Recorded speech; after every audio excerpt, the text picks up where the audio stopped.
اللہ الرحمن الرحیم۔ السلام علیکم۔ سب سے پہلے درود پاک، اللہم صلی علی محمد وعلی آل محمد وبارک وسلم۔ ہمارا جو آج کا موضوع ہے نا، وہ ہے نبی پاک صلی اللہ علیہ وآلہ وسلم کا تجارت کا سفر اور حضرت خدیجہ الکبریٰ سے نکاح۔ توجہ کے ساتھ ویڈیو کو پورا دیکھیے گا، اور اگر ہو سکے تو میرے اس چینل کو آپ لوگ سبسکرائب کر لیں، کیونکہ ہم لوگ آپ کے لیے اسلامک اور اصلاحی ویڈیوز روٹین کے ساتھ لاتے رہتے ہیں، تو آپ کو چاہیے کہ ہماری ویڈیوز کو پورا دیکھا کریں۔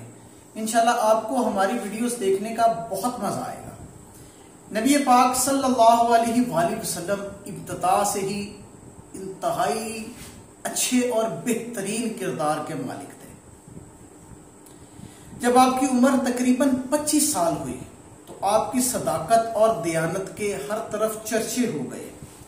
مکے کی فضاؤں میں آپ کا لقب صادق و امین گونجنے لگا۔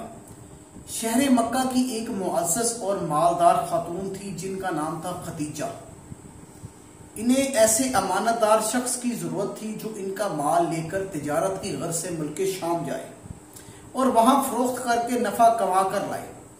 آپ کی امانت و صداقت کی شہرت جب حضرت خدیجہ تک پہنچی تو انہوں نے آپ کو پیغام بھیجا کہ آپ میرا مال لے کر ملک شام کی طرف جائیں، اور جو تنخواہ میں لوگوں کو دیتی ہوں دوسروں کو دیتی ہوں، کیونکہ لوگ میرے مال میں گھپلا کرتے ہیں، مگر آپ تجارت کے حساب سے صادق و امین ہیں۔ بے شک نبی پاک صلی اللہ علیہ وآلہ وسلم ہر لحاظ سے صادق و امین ہے، مگر یہ اس وقت کی بات ہے جب وہ ایمان نہیں لائی تھی۔ انہوں نے کہا کہ آپ صادق اور امین کے نام سے مشہور ہیں، اس لیے میں آپ کو دگنا معاوضہ دوں گی۔ آپ نے ان کی یہ درخواست قبول کر لی اور تجارت کا سامان اور مال لے کر ملک شام کی طرف روانہ ہو گئے۔ اس سفر میں حضرت خدیجہ رضی اللہ تعالی عنہا کا غلام میسرہ، جو اس کا نام تھا، وہ بھی آپ کے ساتھ تھا، جو آپ کی خدمت اور دیگر ضروریات پوری کرنے کے لیے ساتھ ساتھ ہمراہ تھا۔ ایک بار جب پھر آپ ملک شام کے مشہور شہر بصرہ پہنچے تو وہاں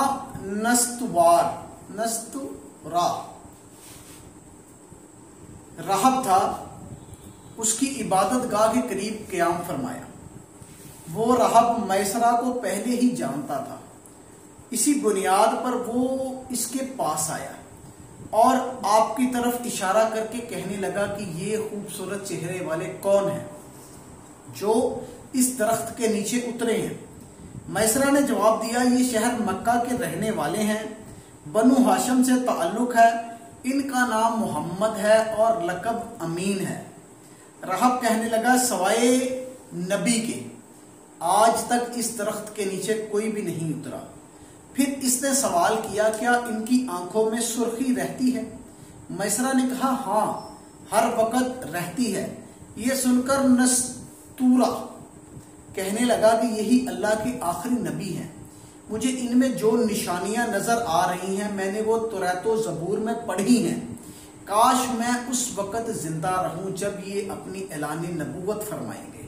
اگر میں زندہ رہا تو میں ان کی بھرپور مدد کروں گا اور ان کی خدمت میں پوری زندگی گزار دوں گا۔ اے میسرہ، میں تمہیں نصیحت کرتا ہوں کہ کبھی بھی ان سے جدا مت ہونا اور ہمیشہ ان کی خدمت میں رہنا، کیونکہ اللہ پاک نے ان کو نبوت کا شرف عطا فرمانا ہے۔ آپ سامان تجارت بیچ کر جلد ہی واپس تشریف لے آئے۔ جب آپ صلی اللہ علیہ وآلہ وسلم کا قافلہ واپس مکہ پہنچا تو حضرت بی بی خدیجہ مکان کی چھت پر بیٹھی ہوئی تھی۔ انہوں نے یہ منظر دیکھا کہ اللہ پاک کے پیارے نبی صلی اللہ علیہ وآلہ وسلم کے سر پر دو فرشتے بادلوں کا سایہ کیے ہوئے ہیں، حالانکہ اس وقت دھوپ تیز تھی۔ اس منظر نے حضرت خدیجہ کے دل پر گہرا اثر ڈالا۔ کچھ دن کے بعد انہوں نے اپنے غلام میسرہ سے اس بات کا ذکر کیا نا، تو میسرہ نے بتایا کہ آپ نے تو اب دیکھا ہے، میں پورے سفر میں یہ منظر دیکھتا آیا ہوں۔ پھر میسرہ نے اس طویل سفر میں آپ کی صداقت و دیانت اور ایمانداری کے اور کاروباری اچھے معاملات کے متعلق یعنی کہ اس طرح سے بیان کیا کہ جس طرح وہ ان پر فدا ہو چکا ہے، اپنا دل و جان ان پر قربان کر چکا ہے۔ یہ سن کر حضرت خدیجہ رضی اللہ تعالی عنہا کے دل میں آپ کے لیے عقیدت و محبت پیدا ہو گئی۔ حضرت خدیجہ مکہ کی انتہائی مالدار اور معزز خاتون تھی۔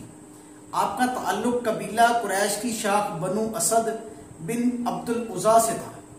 ان کا سلسلہ نسب تین واسطوں سے رسول اللہ صلی اللہ علیہ وآلہ وسلم سے ملتا تھا۔ اہل مکہ انہیں ان کی پاک دامنی کی وجہ سے طاہرہ یعنی پاک باز کے لقب سے یاد کرتے تھے۔ ان کے دونوں شوہر انتقال کر چکے تھے، یعنی کہ انہوں نے 40 سال کی عمر میں 2 شادیاں کی تھی اور اس عمر تک ان کے دونوں شوہر انتقال کر چکے تھے، ایک ایک کر کے۔ بڑے امیر اور کبیر افراد نے ان کو شادی کے پیغامات بھیجے، لیکن انہوں نے تمام پیغامات کو واپس کر دیا اور یہ طے کر لیا تھا کہ اب نکاح نہیں کریں گے۔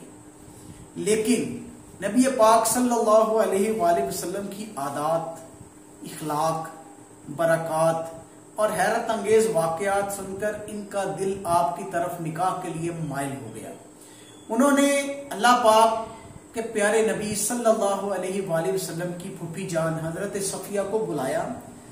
حضرت صفیہ بی بی خدیجہ رضی اللہ تعالی عنہ کے بھائی عوام بن خلید کی بیوی تھی۔ انہیں بلا کر ان سے آپ کے ذاتی حالات کے بارے میں معاملات لیں۔ پھر شام کے سفر سے واپسی کے تقریباً 3 ماہ بعد نبی پاک صلی اللہ علیہ وآلہ وسلم کو نکاح کا پیغام بھیجا۔ اس رشتے کو پسند کرنے کی وجہ خود حضرت خدیجہ یوں بیان فرماتی ہیں کہ میں نے آپ صلی اللہ علیہ وآلہ وسلم کو اچھے اخلاق اور آپ کی سچائی کی وجہ سے پسند فرمایا۔ آپ کی اس درخواست کو اپنے خاندان کے بڑوں اور اپنے چچاؤں کے سامنے رکھا۔ آپ نے جب اپنے خاندان کے بڑوں کے سامنے یہ رکھا نا تو انہوں نے یہ رشتہ منظور کر لیا۔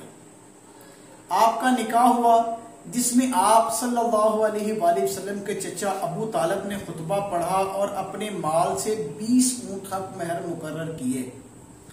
حضرت خدیجہ رضی اللہ تعالی عنہ تقریباً 25 برس کی عمر تک نبی پاک صلی اللہ علیہ وآلہ وسلم کی خدمت میں رہیں اور ان کی زندگی میں نبی پاک صلی اللہ علیہ وآلہ وسلم نے کوئی بھی دوسرا نکاح نہ فرمایا۔ نبی پاک صلی اللہ علیہ وآلہ وسلم کے ایک فرزند جن کا نام حضرت ابراہیم رضی اللہ تعالی عنہ ہے، ان کے علاوہ باقی ساری کی ساری اولاد حضرت خدیجہ رضی اللہ تعالی عنہ سے ہوئی۔ حضرت خدیجہ رضی اللہ تعالی عنہ نے اپنی ساری دولت آپ کے قدموں میں نثار کر دی اور ساری عمر آپ کی خدمت کرتے کرتے گزار دی۔